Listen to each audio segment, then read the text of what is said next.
So I'm Missy's brother, and the person I'm going to talk about is a lot different than the person that Steve talked about.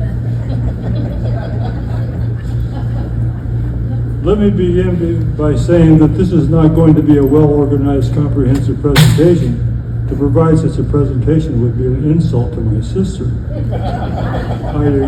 I digress. How many of you remember Missy Anderson for her laugh? Crosby, Stills, Nash & Young have a song called Don't Let It Bring You Down. It's on their Four-Way Street album. And in the introduction of that song, the crowd laughs, and somebody that sounds so much like Missy goes, ha ha ha ha ha ha, and everybody laughs louder. That's as close as I can come to a recording of Missy's very special laugh. And I may come back and dwell on the laughter in a little bit, but one of the things that I've learned in my 74 years of life is that the most beautiful sound in the world is the laughter of your friends. And she made us all laugh so much. Okay, the story. In the Christmas time, 1973, I went to Lemoore, California from Missouri, where I was going to school, to be with Missy and her kids while Chris was off, I think on the Kitty Hawk, 6,000 miles away. He was in the Philippines, and she was at home in Lemoore.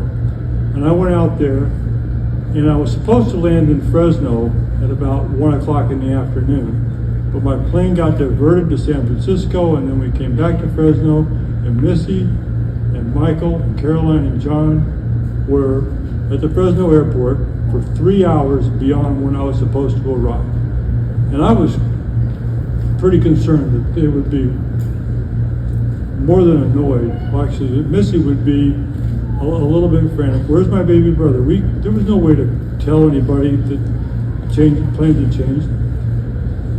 But I was concerned about her emotional well-being, and about everybody's emotional well-being when I got off the plane after they'd been stuck in a waiting area of an airport for 3 additional hours. I walk off the jetway, and immediately I saw this cluster of people. Missy, Caroline, Mike, John, who was 5 months old at the time. They were absolutely fine. They would have been fine there for hours longer because they were together. It's all they needed. So that actually taught me that Missy was where she belongs in life. She absolutely delighted in her children. And they knew it. During that visit, Missy took me to the Oak Club and we danced. And at one time we found the dance floor empty, and we danced the wildest dances that one could do. Doing twirls and spins and pirouettes across the dance floor, and people looked and go, man, I'm not going out there with him. They're crazy. They're going to hurt somebody. And we did that for like an hour and got away with it. Later in that same visit, she and I went bowling, and we bowled 10 games. And at the end of 10 games, we both had 1,620 pins exactly. But the highlight of that trip was sleeping underneath the Christmas tree on Christmas Eve night, which is something that we had started doing in Columbia, Missouri when I was in high school. And when we did it that time, we did it the first Christmas that they were married. It annoyed Chris ultimately. but he joined us. Oh, he joined? And yeah, he had no choice. And she would do what people might consider to be wacky things if she had the right partner. And let me step back a second and tell you,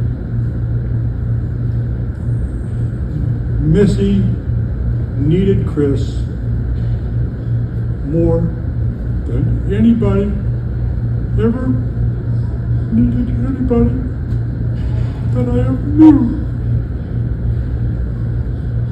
He made her whole.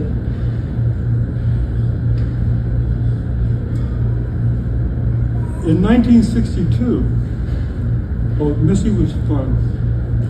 In 1962, her boyfriend and she decided that it would be a good idea to teach her 12-year-old brother how to drive a stick shift. So they did.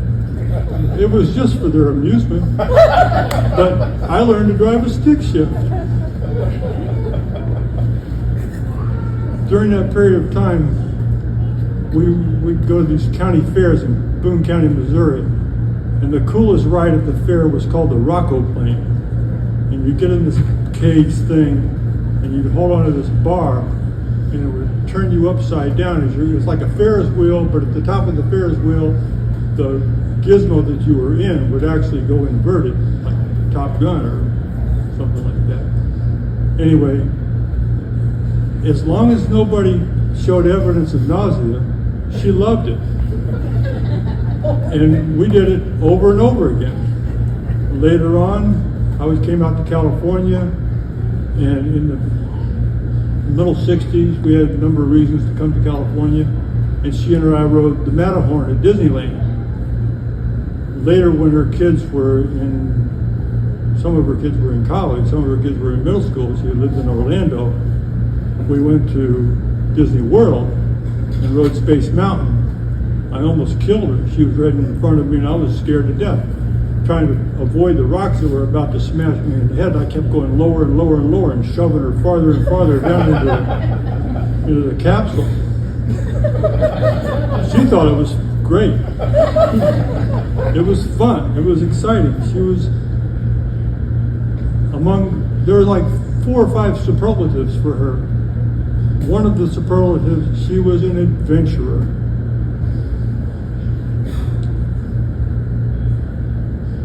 Missy craved or thrived or needed freedom, and Chris gave her that freedom. She would rather drive, when I wrote this, I wrote 20 hours. She would rather drive 40 hours to go somewhere and do it on her schedule and decide where to stop and where to start and when to start and when to stop, than to get in an airplane and drive and fly across country and have it all done in an afternoon. She would go through what I would call the hardship of driving, just so that she could maintain whatever schedule she wanted to maintain and make the decision at the very last moment.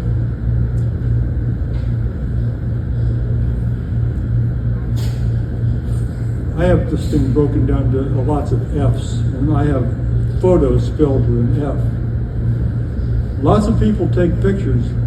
Not very many take as many pictures as she did, but many fewer still went to the lengths that she went to get the shots that she wanted. And I was going to try to do some kind of a visual thing, but there are 2 pictures that really stand out in her album of thousands and thousands of photographs. One is of the Chincoteague ponies. She got up, she went and camped out with what I see, dozens and dozens of her Chincoteague pony loving friends, her brand new friends, camped out, gets up at dark 30, wades out into the Chincoteague Channel between the island and the mainland of Virginia, and waits for the ponies to come by, closer than I am to Marianne. A herd of ponies coming by in the water with a $1,000 camera strapped around her neck. And I will share these pictures with anybody who wants them. I'll leave you my email address, and anybody who says, yeah, show me the Chincoteague ponies, I'll share those pictures with you. And I'll also share the pictures of the Oregon surfer. completely different set of circumstances, but she needed to go out into waist deep, roughly 55-degree Pacific Ocean water up in Oregon. Doesn't matter what time of year it is, it's never warm. She goes out there with her $1,000 camera so that she can get a picture of this surfer shooting the curl, coming right at her. It's a really beautiful shot. Dumb. No reason to do that. But when she saw the opportunity to do something that she wanted to do, she didn't see the obstacles, she didn't see the work, she didn't see the hardship, she didn't see the pain. She just saw the object of what she was trying to do. And she did it. Friends, before Facebook took over a large swatch of the internet, Missy started to connect with people that she had known in her youth, especially in high school, that she hadn't seen in 15, 20 years when her children were old enough that they didn't need her attention as much. She drove coast to coast, north to south, all over the United States. And she would go to somebody that she hadn't seen in 10 years, and she'd go to their house. She'd find out where they lived, and she'd go to their house and say, "Hi, Hobby, it's Missy." And start a relationship or rekindle a relationship that had been dormant for years and years. She did that dozens and dozens of times. And then she connected those people.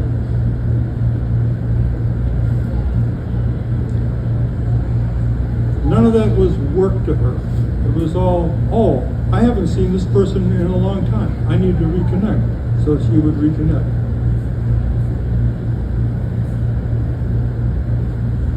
I'll go ahead and finish this note. There's a website associated with the University of Missouri Laboratory School that hasn't existed since 1971 called UHI Lives, associated with University High School in Columbia, Missouri. Missy went to UHI for 1 year. She hated UHI. She hated that whole period of time. But she managed to get through it by throwing a party about once a month that my parents allowed her to have. And they were the greatest parties that any of those people have ever attended, even up until this day. And a lot of the people who attended those parties were people who had somebody knock on their door 15 years later say, "Hi, Wiley, it's Missy. Remember me from UHI?" And everybody who remembered her as being maybe the most fun person they ever met.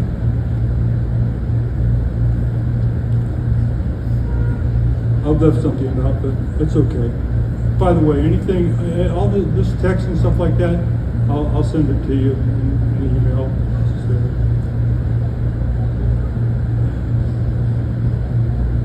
The last F is fealty, loyalty.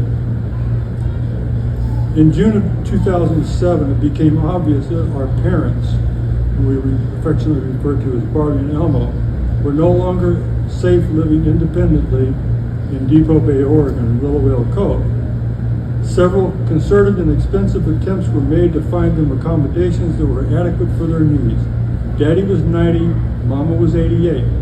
At the end of several days' visit to McMinnville, Oregon, where most of the promising facilities were located, none had satisfied their several requirements. Out of options, I asked them, what if anything would be acceptable to them? My father merely blurted out, I would live with Missy. Within minutes, I called Missy and reported this pronouncement. She may have said, but I'm not sure, let me ask Chris. Within 48 hours, they were in their new bed in Fort Worth, Texas, where they stayed until April the 1st, 2009, when my father passed away. And Chris was with Daddy who passed away. And I have to give special thanks to Michael Anderson, who made a lot of that time livable and enjoyable for both Barbie and Emma. When Chris's job relocated to Maryland, Mommy moved with them into the top floor of a 3-story townhouse with an elevator. During this time, Chris had taken upon himself the duty of getting Barbie to survive until the next Super Bowl. That was the goal. On January 25th, 2012, he failed. While he was failing, Missy was holding Mama's hand. I'm pretty sure the last sounds that Barbie heard was Missy saying, "I love you, Mommy." What I consider the heavy lifting associated with caring for parents in the only time of their life that they needed more than they could give, Missy tended to their needs, moment to moment, hour to hour, day to day, for 4.5 years. She wasn't a masochist. She and Chris were in their 60s, and they got some help, but the help got treated more like family than like help. We know most people by one or more of their attributes. Among their attributes are their touch, their visual presence, the sounds that they make. Like most people, Missy was warm to touch. She was a warm person. Unlike most people, Missy sparkled.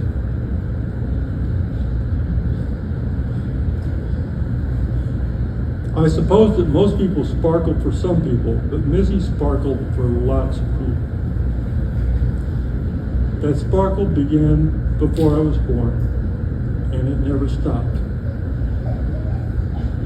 I'm going to stop talking in just a second, but I'm going to read a mantra that Missy had on a plaque of some sort in her house for the last 10 years. And the mantra was, and many people here have seen it, life should not be a journey to the grave with the intention of arriving safely in a pretty and well-preserved body, but rather a skid-in broadside in a cloud of smoke, thoroughly used up, totally worn out, and loudly proclaiming, "Wow, what a ride." Now, if I can figure out how to do it, I have something I want to play for you, but if I can't play it, I'll read it. She made an impact on us all. Walking into work again will never be the same. She was truly the highlight of my days. Her smile, humor, stories that had us laughing until we cried, food deliveries, throwing of empty toilet paper rolls, zooming through the community on her scooter, her appreciation, which she made us earn, late night talks when I worked in MC, giving her a daily back and head rub, her online shopping, her Waikiki water, only because they had cool bottles and the water tastes awful, coffee, Coke, cigarette runs with and for her, turning on her 3 heated blankets and tucking her in, all the good mornings, see you laters, and I love yous. She was a gem and will forever be missed. So, I think she lived her mantra her whole life, and I'll miss her forever.